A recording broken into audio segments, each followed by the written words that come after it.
course, we're the generation of like instant gratification. So you send one email and you're like, ooh, great. Yes. Like who is gonna Right. get Who's gonna back to hire me? me? Like someone, yeah, like, okay, I sent one email, like just can't wait. Or like, so you send like one application and you're like, this job is so mine. Right. Like it's gonna happen.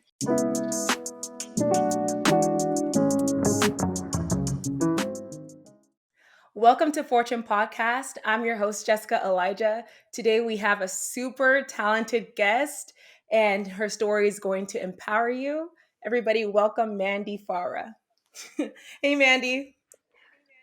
Hi. How are you? Thank you for having me. Thank you Good. for How are being here. you? I'm doing well. We're recording this on a Friday, so ready to enjoy the weekend. How are you?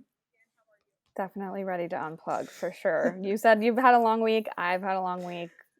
We're done. We're good. I love that. I love that. So how do we know each other for people who are just tuning in fresh? Jessica and I had the privilege of going to film school together. We attended Loyola Marymount back in the early 2010s, and we went to film school and had the best time. I love that. I love that. And it's crazy how much time has passed since then. You said 2010s, and I'm like, whoo, it's 2024. I know I didn't want to age us by being too specific on the year, but it's fine. It's okay. We're proud of our age. One thing about millennials is we never actually look our age, or at least in my opinion. So I think we look good. True. So taking it to the beginning, what did you want to be growing up? I think when I was younger, I definitely wanted to be an actor. That was one of my first, I think, big dreams. And then when I got a little bit older, we discovered our camcorder, our video camera. And we had a neighbor who loved to like make movies. And I was so drawn to that and just kind of like had a knack for it right away. And so I didn't really think I put it together that it was like a profession, obviously that young. It was just something that was more fun and a hobby. But then later getting into high school and kind of like discovering writing and then also editing, I was like, whoa, like I love this and this clicks with me and it flows and I love making things and I'm creative. It was kind of like just a big realization of like, oh, wow, like, yeah, this is definitely something that I should be pursuing. I think I always loved the idea of entertainment. And as a kid, I think I was very entertaining. Like I loved, putting on a show and being in plays and all that kind of stuff. But then it wasn't until later that I discovered, like I said, like a love for writing. And I've always been like a massive movie lover, movie watcher, TV shows too. I just love a good story. So I think that, yeah, it just kind of like went hand in hand and was like, wow, like I could do this. I really love that progression from kind of starting out wanting to be an actor or an actress and then having like a neighbor that loved creating things and then having that evolve over time. Where did you grow up? I grew up in Texas. Okay. I grew up in a suburb of Dallas, Texas. Yeah, we moved there when I was like 9, and then I stayed there throughout high school until graduation. So I really loved my childhood there. What was your childhood like? Growing up in Texas, I had an incredible childhood. As it probably sounds, and it's not hard to guess, like we were just outdoors all the time. Yeah. I also had really supportive parents who were really fun and young and creative themselves. So I think that they always encouraged me to be creative and were just like kind of like creative examples. My dad worked in advertising, so that was always really fun to be around him. And he's a total ideas guy. And kind of like I mentioned, having like a neighbor be the kind of impetus of like doing that. It's because we were outside all the time with each other. Like I literally lived on a street lined with kids wanting to hang out and play together and do things. And so, yeah, it was really fun to have that influence of like other kids and other people being creative around me to encourage that in myself.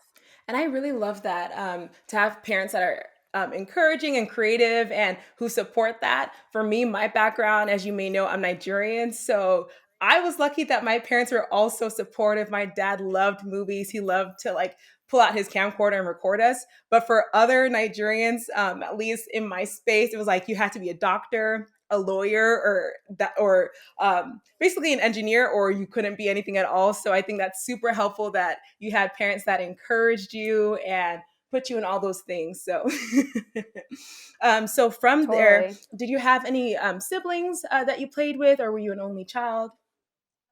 I have 2 brothers. Okay. I'm the middle. I'm the only girl in the middle of 2 brothers, and they definitely were, like, always characters in my movies. I love They that. definitely, yeah, played a part in, like, the creation, and I'm sure, got in, like, many fights on, like, the direction of things or how we were gonna do things, but, yeah, it was really fun to have brothers and siblings. I love that you've been basically directing and creating content since like you were born. It was just in you. Middle child, only girl, Capricorn, like, it was like a perfect storm of, like, I'm gonna run this ish, It's you know what I really mean? all the ingredients because I have my middle sister. She's basically the boss of everybody, so you know how to make your voice heard and have everything working for your favor. So Yeah, we're not wallflowers. you also mentioned, or at least like from knowing you, I know that you have like a super close relationship with your mom. I always wondered, totally unrelated, but did you ever watch Gilmore Girls growing up? Of Did you course, yes. relate? I still relate to this day. Like, I still say it to this day.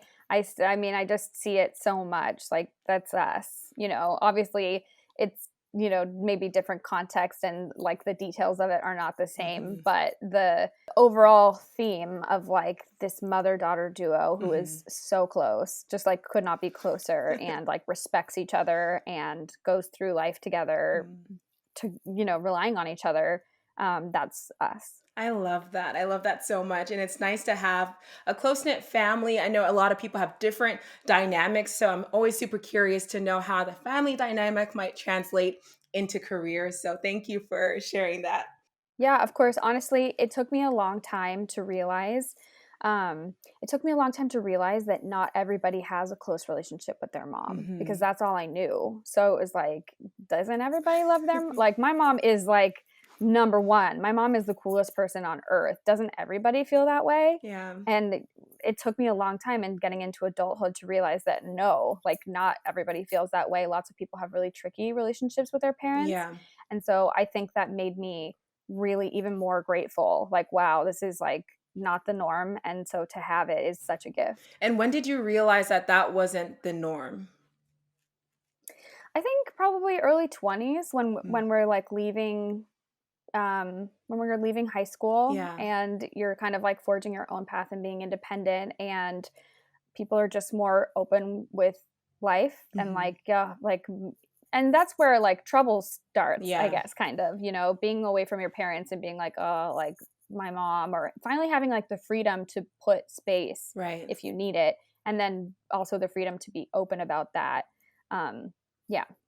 And it's funny how you sometimes don't realize it until you're out of that space. For me, I didn't realize how close I was to my mom until it was graduating high school, going to college, and realizing I was calling her for every little thing, like, "Hey, today class was good," or "Hey, this happened," or like, "This guy said this." So it's nice to have that relationship, and it does make you appreciate your parents all the more. My last Totally. question on just childhood for now was your mom like, did she work a full-time job? Was she, or did she have more time to spend at home with you growing up, or how was that like? My mom has always worked, Mhm. it just in different forms of work, I guess. When we were young, she worked as a real estate agent, Mm. she worked, for an accounting firm, and then, like I mentioned, my dad was in advertising. He kind of created an advertising agency from the ground up, and so he was, like, the owner of it, the founder of it, and so my mom was, like, right there hand in hand with him, kind of doing both, like holding down the Okay. fort at home and then also helping him run the agency.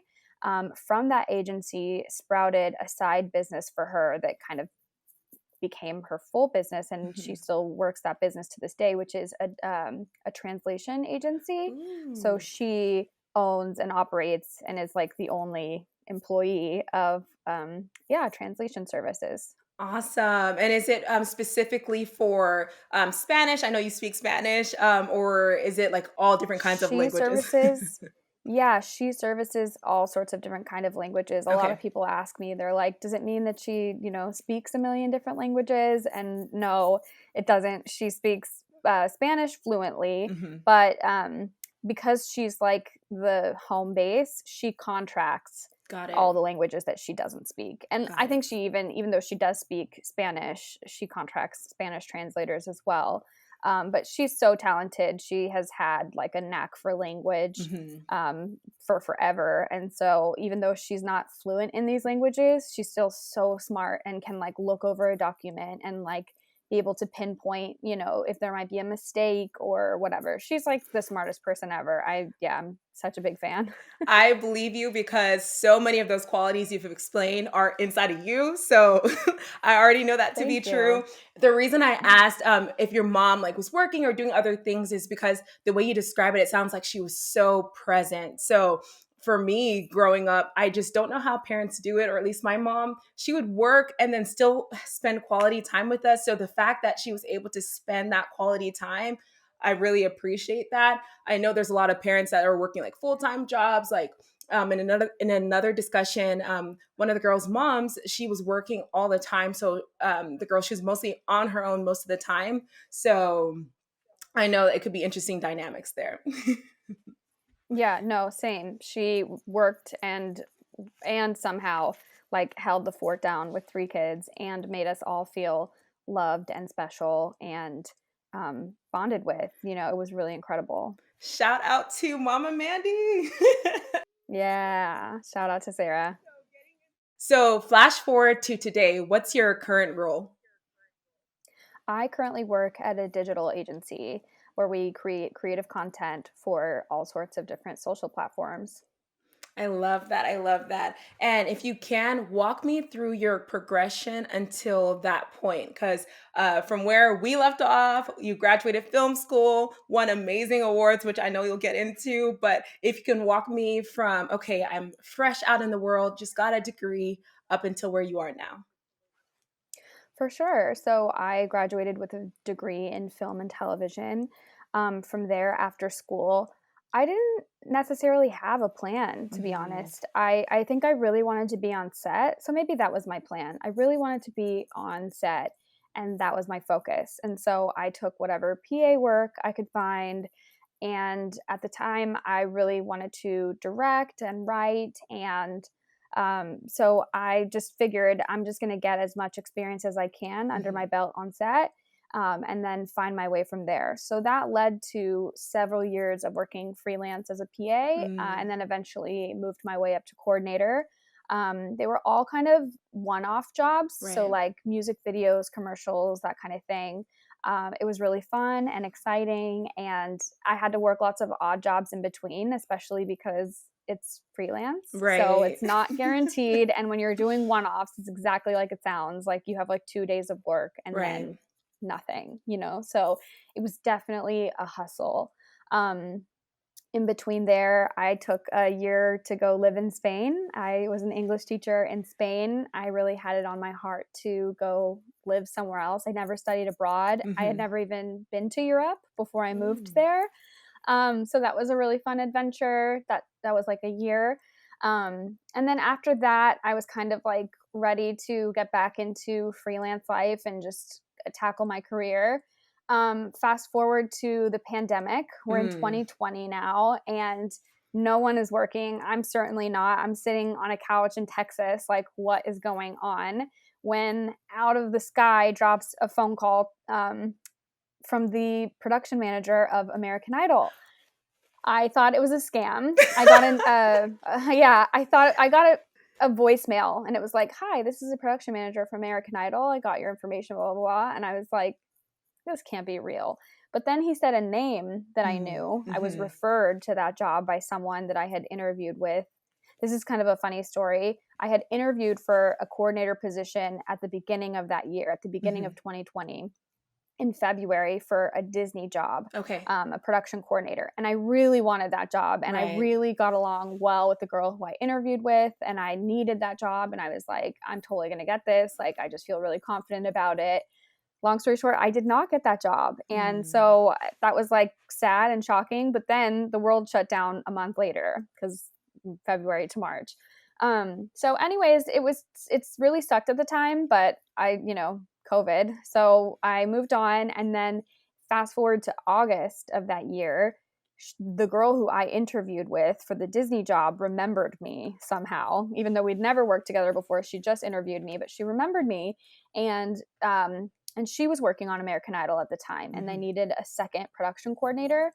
So she gave my name to the production manager, and yeah, and so then I ended up realizing that it was not a scam, and I ended up taking the phone call from him and worked on that season of American Idol, and it was one of the hardest things I've ever Mm. done. I was in charge of the production assistants, and for a show that large, Yeah. there's about 60, so I'm in charge of like Wow. 60 freshly graduated PAs.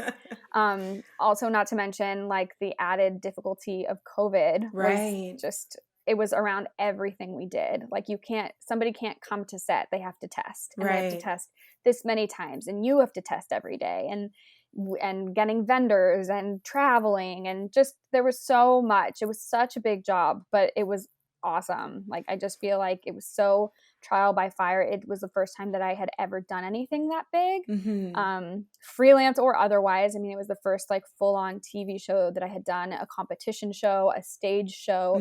So Mhm. um, there's different phases of it. So obviously we have audition phases, Mhm. which is, travel, and then you move into a stage. So once you get your rhythm there, it's a little bit smoother. Mhm. But yeah, that was a really incredible opportunity that I'm so grateful for. And just, I feel like I could do anything after that job because it was so challenging. First of all, congratulations. I love that that kind of worked out for you. For people that are listening, what do you think it was? Do you think it was like fate, or do you think it's been like years of putting in work as a freelancer, having amazing character that led people to remembering you or referring you? Or did you keep relationships with the people that referred you until that point? Like, what do you think that was? So in that instance in particular, I do think it was just about like making a really great Yeah. impression, because what happened with that job is I interviewed with her, and then I could have just left it, Right. right? Like, I had the interview and I could have like sat at home and crossed my fingers and be like, "Oh, I really hope that I got that job." I did not. Hmm. I followed up. I followed up regularly. I made it known that I wanted the job, obviously respectfully, but I really like still continued to like put myself hopefully at the top of mind for the person that I was interviewing with.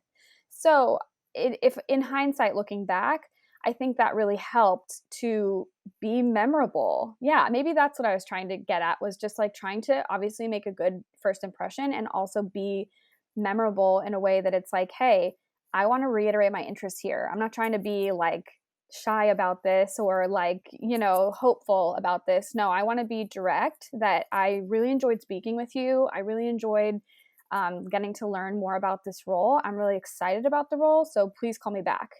And then if you don't hear back, yeah, then you just keep following up like, hey, and I did. I followed up until I heard that I did not get the job, which is totally fine. It was a bummer at the time, but I wouldn't change anything that I did because I feel like I did my best. I showed up, we had a great interview, had a great rapport, and then followed up. And even though it didn't work out, something about me or whatever I did in that interview Hmm. helped stick in her mind, even like 6 months later. So, I love that so much. There's so many gems that you just said, and I think it just reiterates the importance of not really getting disenchanted, because sometimes you could really have your heart set on a job, and then when you don't get it, the pain of not getting it, or if you don't hear back and you know that like, oh, a lot of people sometimes can leave you ghosted for so long, you could get discouraged and be like, you know what, forget it, let me leave that. But the fact that you were like, no, I'm gonna follow up, I'm gonna keep in these minds, keep myself in their mind until they say no. And ultimately, they were like, you know what? She might not have been for this particular role, but I got something even better for her. So I love that. And I think that's just something that's really great, especially for like people that are watching, to know that, like, follow up, do what you can, continue to have that great impression, and let them be the one to tell you no, especially if you feel confident about it. Like, a lot of people have gotten discouraged from applying to so many jobs, and instead of following up, they just kind of leave it be. And it's like, oh, I applied for a million jobs and I didn't hear from any of them. But it's like, okay, did you follow up? Did you have that good impression? Did you go the extra mile? And I think that's really what helped you in this situation to be remembered. And even though the person that interviewed you might have not had the power or might not have had the ability to hire you for that specific situation, it translated somewhere else months later when you really needed it. So I love that. Yeah. Would you Yeah. say that that particular job was a turning point in your career, or was it just one of your favorite milestones? Oh my gosh. I think it was a major turning point in my career and my life Hmm. just because I don't even know how to explain like how hard the job was and Mm. how big and scary. And another interesting part of the job was I was hired on as the second coordinator, Mm. so I had that cushion throughout the first half of this buddy. Basically, the other girl, her name is Hannah. She's the one who remembered me and hired me, and so I had this like partner in crime, and I was able to kind of like learn from her and just felt security in being part of that team. And Mhm. we made a really great team. Then Hannah left halfway through the season, Got it. and she was the one who was meant to continue on throughout the rest of the season. I was only hired on for part of the season, and then eventually the need for a second coordinator was going to go away, Mhm. and the first original coordinator was just going to stay on. And so when she went and she got another job and went and did that, I was so scared. I was like, oh my gosh, like the training wheels are coming off, like holy crap, this is just going to be me, like it's Right. going to be me to do load in, load out, to do all the production. And I feel like I crushed it, and so that was very pivotal because it just reminded me and affirmed for me like you are so You capable. really Like are. even if it's scary, even if you have never done it before, you will figure it out and you'll crush it because that's what you do, because you care, and you're never not going to like do poorly or fail at something because you're just not going to allow that. Like I think I care too much and have too much dignity and my reputation, especially with freelance. That's the other thing. Freelance, like your referral network is everything. So Right. you doing a good job is everything. And if you don't do a good job, you're not going to get referred, you're not going to work. Right. So for me, that was impressed upon me very early. And I think just as a human, it's just always like I just have a lot of pride in doing a good job and caring and being great at doing whatever I'm doing. And so yeah, it was very pivotal to prove to me like, wow, I am capable. I can do hard things. You definitely can. And just hearing the way you sound and what you're saying, it sounds like you have a winner's mentality. Like, there's nothing that's going to stop me. I'm going to figure it out. Even if it's like a rough patch, it's going to get done. And it really has. Has there ever been a period of time up until that point that you were discouraged, or that you were like, man, how am I going to get through this? And what was your thought process like in those moments? Yeah, I had had a freelance job before. It was a really big job, and it was a really small crew, and I was really in charge. And I think one of the executives at the company like just poked holes in everything I Mm. did. Like he was just like he even said like I'm really losing faith in this operation or something like that. Like and he said it in front of people and like to me like it was just like a cut down moment, and it really didn't feel good. I was really young at the time and kind of a newer coordinator. But I ended up crushing that shoot too. That was before American Idol, but I know that's I right. ended up crushing that shoot. We got done early, like everything was totally fine. And so that felt kind of like my vindication. And I think anytime that someone kind of doubts me maybe, or kind of puts doubt, ooh, does that like light a fire for me to prove that person wrong and to like work that much harder. But I think it's humbling too Mm. to have holes poked and to have somebody like point out things to keep you sharp. I think that it can be done in like a way more respectful Of way. course. Um, but yeah, that was definitely a trial by fire moment where I was like put down in front of people who I was leading. Right. And I just kind of I had to work as hard as I could to just like brush it off and keep going because we had a shoot to do. So I love this, Mandy. It just shows how you should just kind of keep pushing. I really wish I could be that strong all the time. There's moments where that's happened where, my first reaction would just kind of be to kind of just like get down, like, dang, first of all, why did they just out me in front of everybody, like in front of the whole entire, place? And then the second is kind of like, there's kind of like a sort of like knock on you where you kind of get down, but then there comes a point where for me, at least culturally, I'm just like, stand up. My parents did not come to this country for me to allow anybody to just like knock me down like that, and then that fire comes. So sometimes there's a delay for me, but I'm happy that it always does come. And even for you, I think this is a great message to so many people. Like, don't let that shake you, and do your best to brush it off, because at the end of the day, your work will speak for itself. totally. Your quote just now, or your sentiment just now of being like, my parents did not come from Nigeria to like for me to stop here, reminds me of a quote that's like, I didn't come this far just to come this It's far. so Like, true. no, no, no, no. It's so true. I'm gonna need to have like Mandy motivational quotes because this is so inspiring for me now.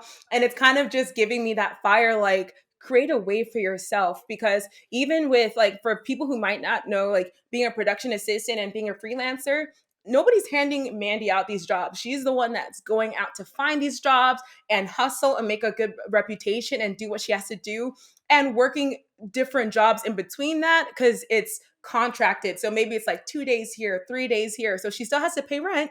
She still has to do all these different things. So I love that you have such a fire and you really made a way for yourself. For you, it's like, it's not really luck, it's me putting in the work and creating my own fortune. Yeah, you really have to be crafty with it, especially. I remember once I was like on a Facebook group for production Hmm. and they were maybe looking for a production designer Okay. or a wardrobe somebody or other. And it just hit me. I was like, maybe they need a PA. Like I'm not wardrobe, I'm not a stylist or a production designer, Hmm. but I reached out and I was like, "Hey, I see that you're hiring for the shoot. Do you need any PAs?" Was hired as a PA. But that's from thinking like outside the box Right. and, just trying and seeing what's possible. And maybe they weren't hiring, but it didn't hurt me any to try and ask them, and it ended up working Yes. out. I So, love that resourcefulness. There's times where, my dad will let me know, like, hey, why don't you ask about this or ask about that? And I'm like, no, I don't think that's like what they're hiring for, or I don't want to really get rejected. But what? It's either a no or a yes, and the no doesn't hurt you because either way you would have still been in the same at place. all. So sometimes reframing your mind and being creative, that's one thing that I had to work on in my career to kind of progress, is not just to take it at face value, like, oh, well, these are the rules and this is what this person said. It's like, no, you never know. It doesn't hurt to ask. And in the future, they'll remember you, like, hey, we might even need a PA for another set. So definitely love that. Yeah. So, Well, hang on. So okay, yeah. yeah, I also haven't gotten to present day yet. Okay, yes. So just to really quickly wrap it up, so I did my time on American Hmm. Idol. It was brutal. It was like so amazingly brutal, I have to say. We worked 18-hour days. It was like a 9-month job, I think, which is obviously like my longest job at the time because I was so used to just like doing freelance and doing shorter things. Um, After that, I took a little bit of time off and then I was actually recommended to the agency where I'm at now. So that's kind of like what led me to today. And I've been at the job that I'm at now for the last 2 years. Yeah, it has been, oh my gosh, such a relief. It's been really nice to have like a stable thing. I have benefits for the first time, which is like so silly to say, but truly, like, you're working freelance, and even at American Idol, which was a long job, it was still freelance. Mhm. So, yeah, to be somewhere where there's, like, Mhm. stability and, like, really decent hours and benefits has been a really nice welcome change. I love that. And with, as you know, there's been a lot of different things going on in the film industry. Has there ever been a point within those 2 years that you were like, oh, is my job safe? Or did any of the strikes affect any potential job security for you? I think it was definitely, kind of, like, on the outskirts of my mind, like, "Oh, man, that's so scary, and so many different people don't have work." Mhm. I was really, really fortunate, and the company that I work at is really fortunate that we're in the social media digital Okay. space. So not as affected by any of the strikes because there's not really a union for Okay. it. So, thankfully it wasn't a worry for me. I love that. I love that. So, what's one piece of advice just based on everything? Because to be honest, I'm loving your story. I think it's so interesting. I think it's a story of grit and passion and it paying off for you. So, what's one piece of advice that you might have wished you received earlier, even with all the success that you may have now? Oh man, what is one piece of advice that I wish? Well, what's so interesting is I saw on the outline for your podcast Hmm. that there's different people in different categories, right? Hopeful or grateful. And it's interesting because I actually find myself in both, Mm. where I'm so grateful for what I'm doing, Hmm. and for the job that I've had. I'm grateful for the career that I've had, but I am also a hopeful Right. because currently, if we're really talking like present day, I am in a big journey of figuring out my next move Hmm. and kind of like what's my pivot. I think I took a look at my life and my career and I was like, am I doing exactly what I want to be doing? Like, I love my job. I'm so, again, so grateful to have work, but specifically, like, are you doing exactly what you want? Hmm. And for me, the answer is no. Mm. I'm not working in a film and TV role, which is what I want. It's what I went to film school for. Right. It's what I'm passionate about. Um, and I feel like through my trajectory of working freelance and then finally, landing at this agency again, I've had such amazing experiences. I feel very seasoned. I Yeah. feel like I could take on anything and I've learned so much. But again, like, am I doing what the biggest desire in my life is, which is to be working in TV and film? No, I'm not. So that's led me to like my latest venture and journey over the last couple weeks and months, which has been changing that and doing something about it. It's like, okay, you're not doing what you want to be doing. What are you going to do about it? Right. And it kind of feels like now or never a little bit Oh, because we're just getting older. yeah. And not that that's a bad thing. Like, it's great. But at the same time, it's actually more so like, if not now, When? when? Yeah. Like, is there a better time? Why would you wait? Why would you put that off? Like, why wouldn't you like chase your dreams as much as you can every single day? Mhm. So for me, that's looked like having lots of conversation. That looks like reaching out to people cold, like literally, like, you don't know me, I don't know you, but you work in this industry and I really want to talk to you. I really want to hear your story. I want to know what or I want to know what you think. Like, I'm at this point in my career, I'm making a massive pivot. What do I do? Or how would you do it? And so, yeah, that's kind of where I'm at now. So it's been interesting. It's been fun and still hard. I'm still a hopeful. I'm Mhm. still like pounding the pavement, trying to figure it out. And Mhm. yeah, but it is ultimately what I set out to do. And I think very often people kind of like lose sight of that. Right. And that's fair because life gets in the way, convenience gets in the way, complacency gets in the way. Like, I have been complacent. I've definitely been there where I've been like, I'm comfortable. I'm comfortable with my job. I'm comfortable with a salary and all this kind of things. And so let's not rock the boat. But at the end of the day, am I doing like the thing that I was meant to do or that I feel like I was meant to do? If the answer is no and that bothers you, like, okay, Let's let's see how regroup. you can change that. I love that. And when did that moment come for you where you sat down to ask yourself that question? Because to be honest, when you're comfortable, sometimes it's hard to even like that like extra longing doesn't usually come. So was what was that moment like for you to where you were like, okay, yes, I'm so happy, I'm so grateful, but I kind of want to recenter my focus. Oh man, Jessica, I feel like I have had this in the back of my mind forever. Like, not forever, but it's always been in the back of my mind throughout my career. It's like, okay, but TV and film. Okay, but TV and film. Like, I'm doing this now. I'm working on an unscripted show, but TV and film, like, I'll get there. I'm going to put an effort towards that, you know. And I feel like I've had a couple maybe moments where I put a little bit of effort towards it and was like, okay, like, I'm going to get my act together. I'm going to apply for these jobs. And to be honest, like, now that I'm talking about it and thinking about it out loud, I think I kind of got distracted by following like opportunities that maybe weren't exactly what I wanted. Mm, And uh, yeah, I think I got distracted by following opportunities that maybe weren't exactly what I wanted, but survival yeah. or it's a good opportunity in a different way or whatever. So I would just say yes to things because I'm like, okay, here's a job, here's an opportunity, like let me follow it. Instead of getting really specific and Right. being like, is it a film job? Is it a TV job? Is it going to get me to where I want to go? And if the answer is no, then thank you so much for the opportunity. I'm going to hold out.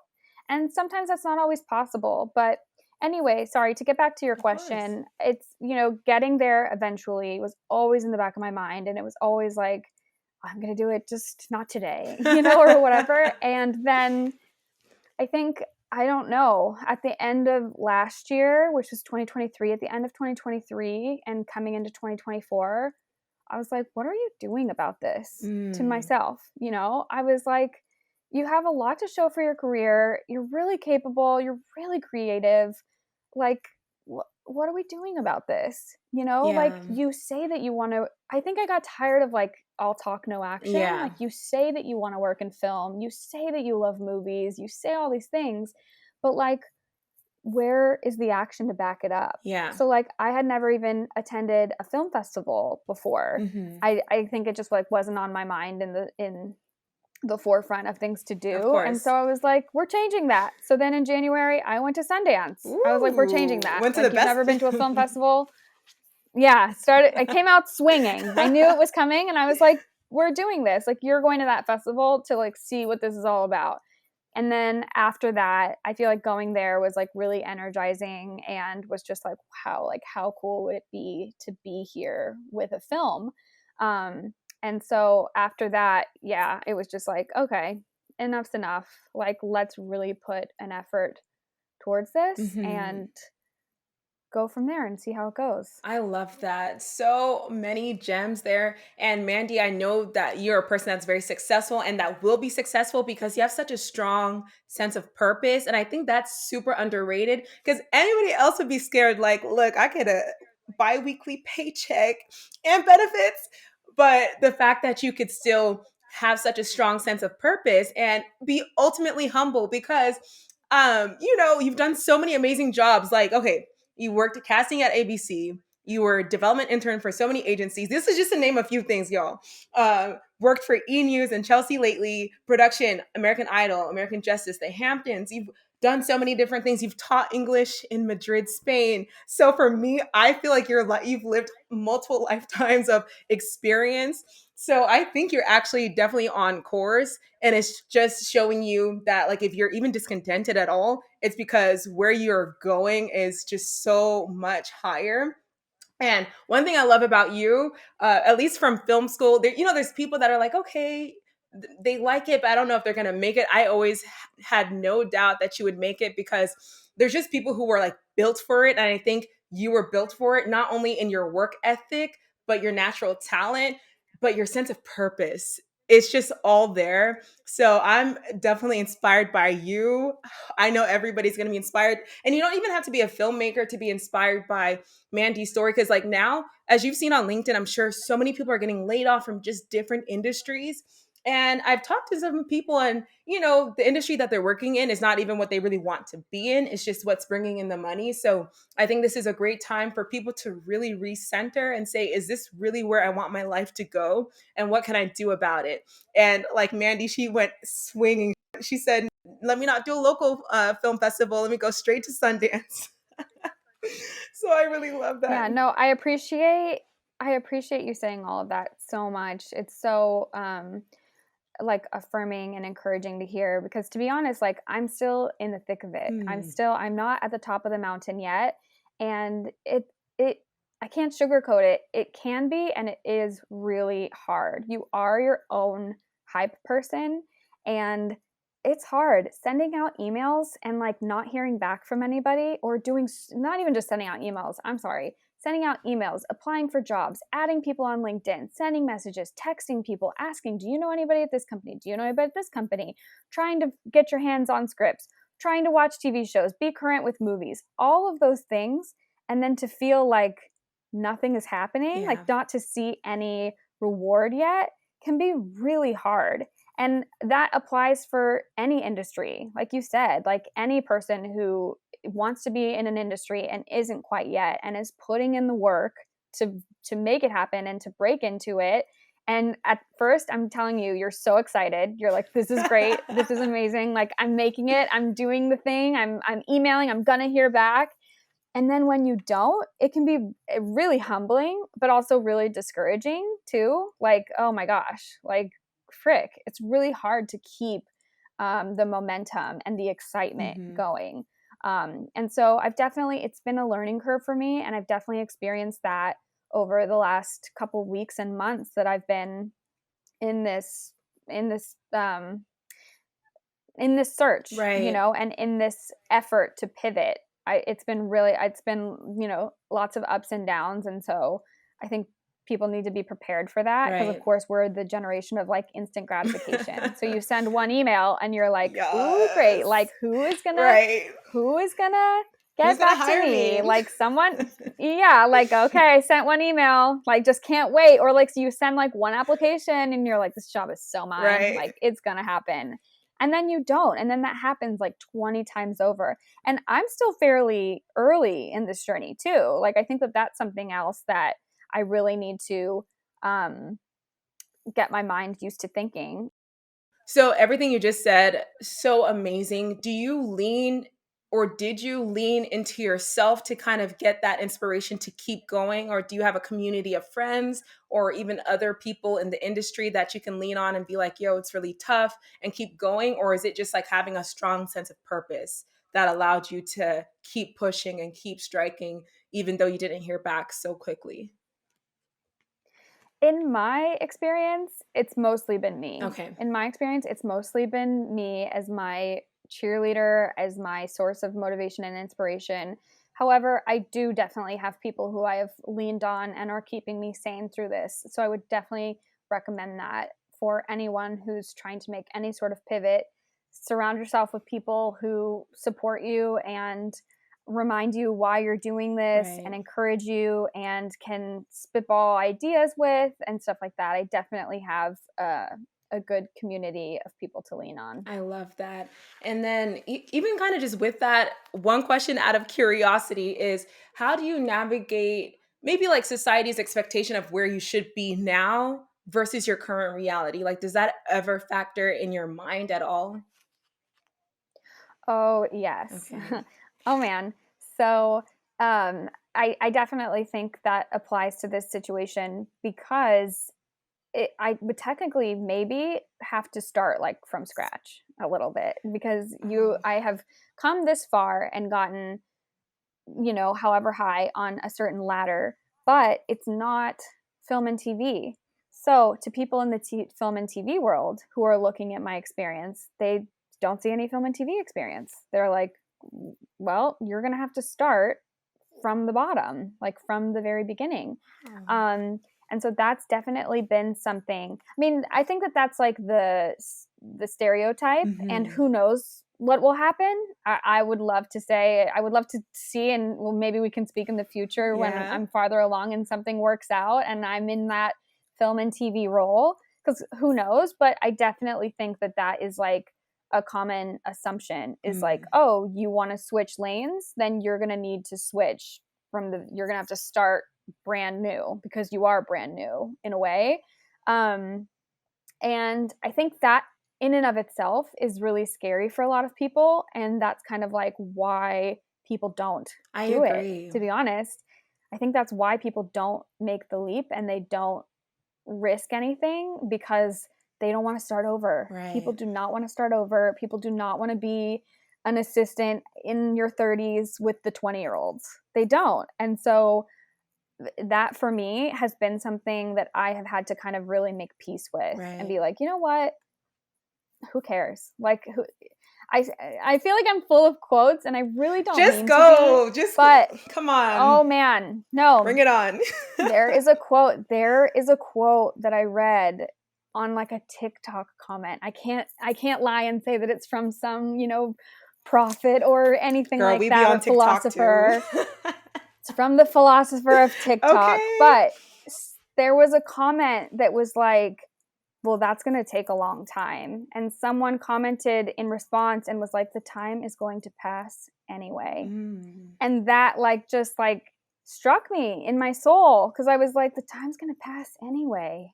Like, who cares if it's going to take a really long, oh, it's going to take so long to make the switch. It's going to take really long to get into my role.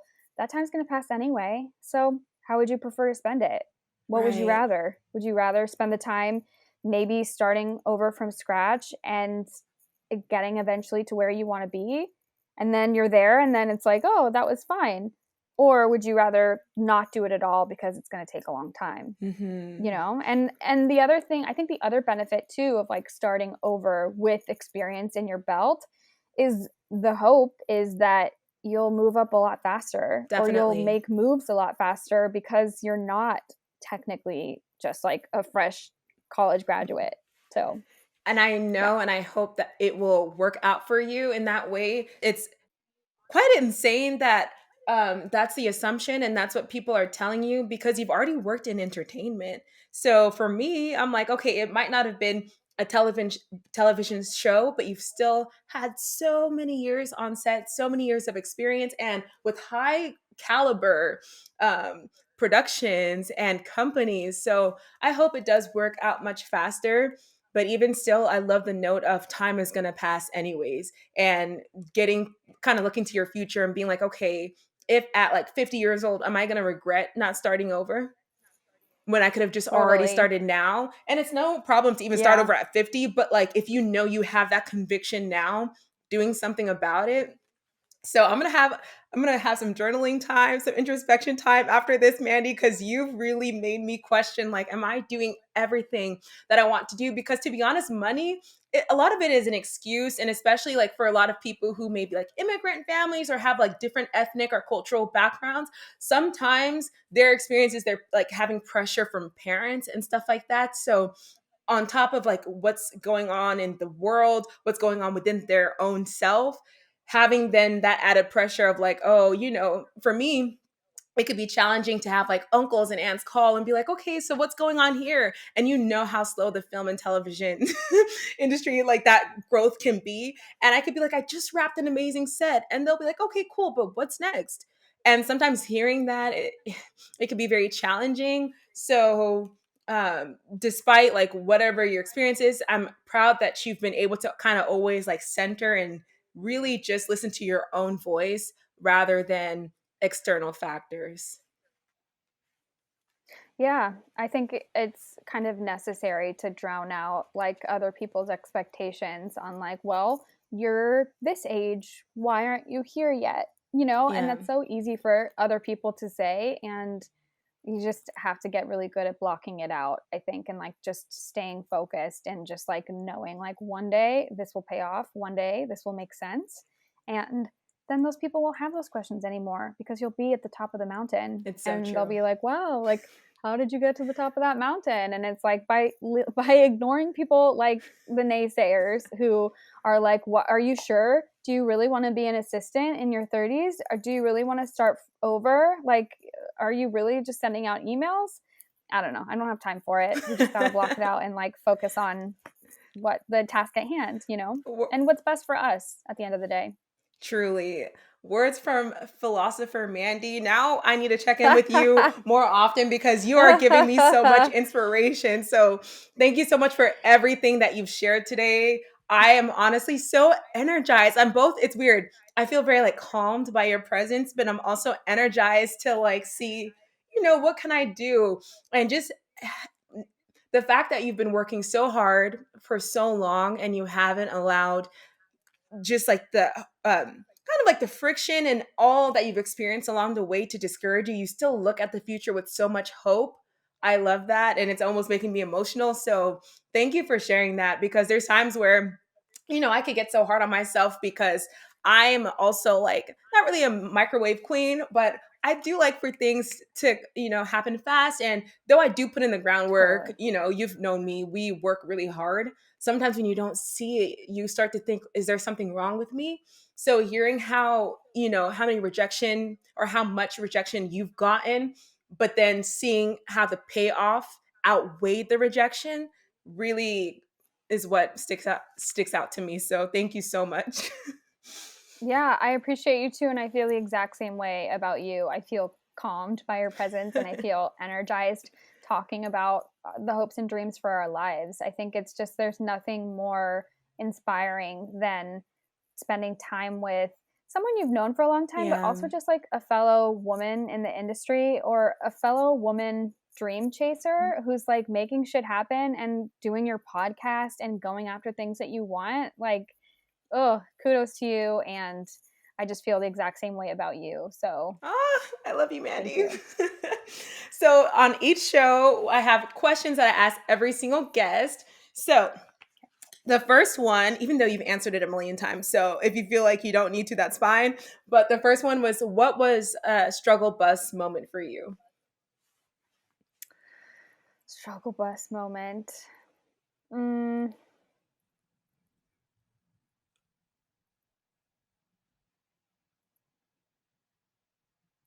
a struggle bus moment for me is a lot of what I'm experiencing right Mm. now, which is like not hearing back. Yeah. I think that that's definitely struggle bus because it can be hard not to hear back. It can be discouraging not to hear back, and it definitely leads you to question like, am I even getting anywhere? Like, is anybody there? Like, you're literally just like sending things out into the void, trying as hard as you can, having a million conversations or trying to have a million conversations, getting lucky with a few, and then to keep that going. So that's definitely been a struggle to stay motivated and stay the course and just be like, it's okay. And kind of like keep it moving, Right. like those people didn't get back to me. Cool. Yeah. Where's my Brush it next off. list? Yeah. Exactly. I love that. And the next question is, what moment were you most proud of yourself as it relates to your profession?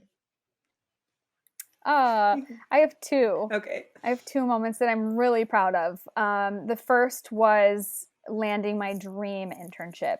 When I was in high school, there was a show on the E network called Chelsea Lately, and Mhm. I just like loved Chelsea Handler since day one. She's like so inspiring to me. I love her humor. I Mhm. love her writing, her books. So even before I was a film student, before I lived in LA, all the things, I would just be like, I'm going to work on that show. Like, I want to work on that show. I don't know how. I don't know if they even have, like, whatever, but I want to be an intern on that show. And so once I got to film school, I did like a million different internships. And at one point, I was interviewing for an internship at E, Mhm. not for that show, but an internship at E and an internship at Sony. And honestly, the Sony was probably better on paper. That opportunity was better on paper. I think it was like a full time opportunity, and it was just, again, better on paper. But the E opportunity, I was like, this could lead to Chelsea. The E opportunity was like 2 days a week, and it was in like the digital department or something. So, not, again, exactly what I wanted. But yeah, and so I ended up going with the E internship. And then through there, after that, after being there for a summer, I was able to get an interview and then land an internship at Chelsea Lately. And I remember to this day, like being in class and getting like the "you got it" email, and oh, I was so proud. That was like years of like hoping and wishing and dreaming and having no idea how it was going to come about or how to do it. Um, but I landed that internship and I really wanted it. So that was a really proud moment for me. And then the second one is at when we went to film school, everybody had to create a senior thesis project. Mhm. I created a comedy. It was like a 14-minute comedy. It was a mockumentary. And at the end of the school year, they do a film festival for LMU students Mhm. called Film Outside the Frame. And they do their own little film festival. And so comedy, best comedy was a category, and I submitted mine and I won. So that was a really proud moment for me too. Like I remember going to the film festival, the award ceremony, and sitting in the audience and not having any idea if I would win or not. And then they called my name and I won. And that made me really proud. Like, wow, I wrote the best comedy at our school. That's pretty cool. So that That was a really film proud was moment. so, so good, Mandy. I'm not even gonna hold you because you Thank had to you. upload the film to the server. So I think I had seen yours. I was like, okay, let me put it here. I watched that film like so much. It was Oh just my gosh. good. I still love it to this day too. I still love it. Oh my God, I need to find the link, or if you have the links like that through, I'm gonna watch it because even I'll have to send it to you. yes, even with the restrictions of the film, you like, and when I say the restrictions, like it was an assignment at first, so it's like they have like certain parameters, like oh, it can only be 15 minutes and such.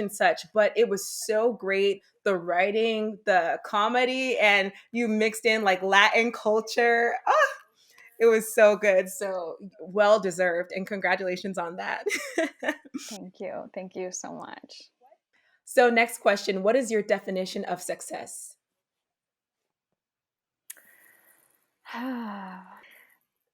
That's a really good question. I think success takes on so many different meanings for so many different people. And for me, I think ultimately it just boils down to contentment. I Mm, think to be like really and that's really interesting to say because contentment is fleeting a little right. bit. Like you never just like can be like completely content and then life is perfect forever. Right. It's not realistic.